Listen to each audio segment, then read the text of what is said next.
Hey guys, this is Spazman13579 here with episode 3 of DCC Circle of Fun.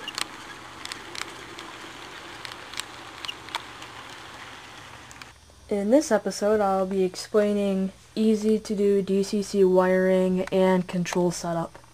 Let's start with the basics. First of all, obviously you'll have your controller, or if you use Digitrax or any smaller type such as the Bachmann original DCC, you'll just have a small little station. You can put it somewhere, or you can put a mount for it and you'll put it on top.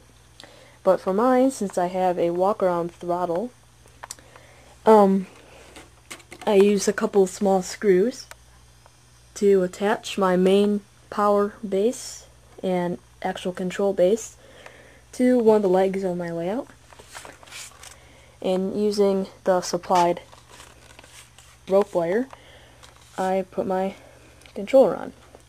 Now a really easy thing you can do to make it a lot easier to attach your walk around throttle to the sides of your layout, put an eyeball on the back of your throttle with some gap filling CA.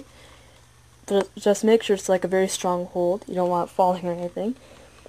And then put a couple eye hooks around your layout. I have one here, over by ADM over there, on the outskirts of Millsburg, one right here for Charleston Gravel Company, and one for Charleston Loop over there. It's really cool. I actually just did this tonight. You put an eyeball on the back of your throttle and just hook it up like that. And that makes it so you don't have to buy $10 little throttle pocket things. You may be thinking right now, no, it just like kind of messed up my whole thing. No, it's not. This is a type of CA that you can take it off of and it'll look brand new.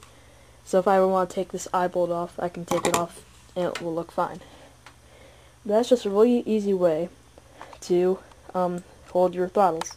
Now let's get to the basics. This whole mumble jumble wiring has nothing to do with DCC. It's all lighting. Same thing with all of this. This is mostly all lighting controls. Neither does this. This has nothing to do with it. Just letting you know. So if you have the system I have, or a system similar to it, you'll have your main power base with your walk around throttle, and you'll have about 4, maybe 6 wires, or wire ports as I should say. One most likely is for main track, and one is for program track, if you have a program track. And I know if you use Digitrax, there's one for an extra throttle. Now I don't have a port for an extra throttle. I just use the rope cable. So you'll have one going to your program track and one to your main track. This one is my main track and this is my program track. The program track runs all up there and comes down to the program track.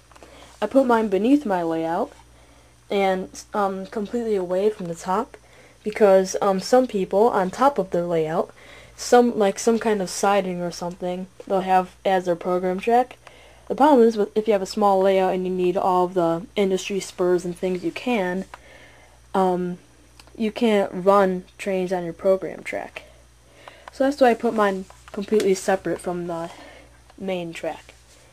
I just put it on a piece of 2x4, or actually like 2x1 I think.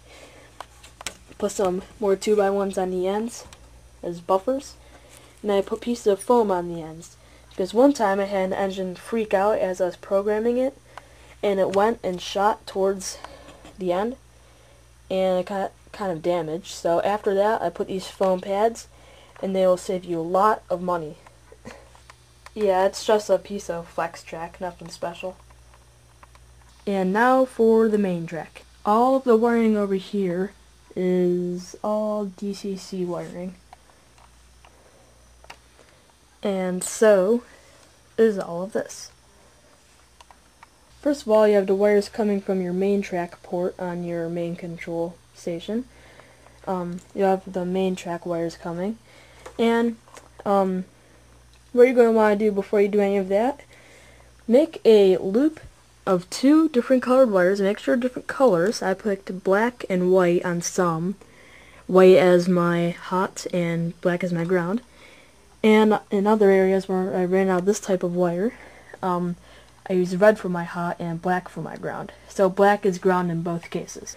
Anyways, make a loop all the way around where your main line will be of 2 different types of colored wire. And I think I went with 18 gauge, I think it was. Oh no, 14 gauge. Yeah, I went with 14 gauge wire. All the way around. So wherever this goes is basically beneath my main line. Any of that main thicker wire, such as this stuff. And then you have your feeder wires. For feeder wires on this side, where I use the black and white track, or wire, I use pink as my ground and hot as, or white as my hot. So those go up into wherever siding or anything you need to go, and every 3 feet on your main line, and then if you have a siding that's like 2 feet long or something, at least 1 feeder wire coming onto your siding area. You don't need to, if you have a like 4-foot section, you just need 1 for a siding. Copyright 2009, Gray Shall Live On Productions.